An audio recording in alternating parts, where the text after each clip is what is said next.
Hey there, Tristan here. Talking about these bottom three lines initially on an air oil separator. So these two are coolant lines. Either one can send or receive. The order can be flipped.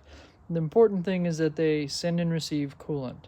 So on a Subaru engine, on the back here we have the coolant supply for the turbo. So the coolant is coming out of here, decently cooled, and it's coming up through this line into the center core of the turbo, and then being pushed out through the top through this hose right here. This terminates to your expansion tank up high on top of the intake manifold.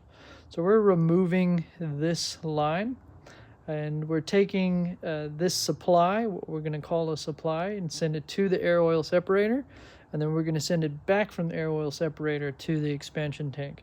So this goes away, and we're using the expansion tank of, or the tank of the air oil separator as a section between here and the expansion tank. This third line, this is your oil drain line. The air oil separator sits like this. We want to drain the oil back to the oil pan. Now the way the user manual has you do it, probably for ease of installation, is they use a Y pipe and it goes on the crankcase right here. The problem with that is that this vent now has two roles to serve. It needs to send air out, but it also needs to receive oil in.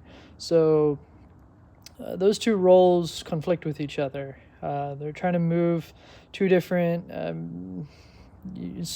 materials, I guess, or two different things in two different directions. Air one direction, oil the other. A better way to do this is to drain to a common drain point. So right down here is the drain for the turbo. So we're still doubling up. We're making this now serve as a drain for two locations, but both roles are to drain hot used oil. So this is a much more efficient way. This will become full-time vent.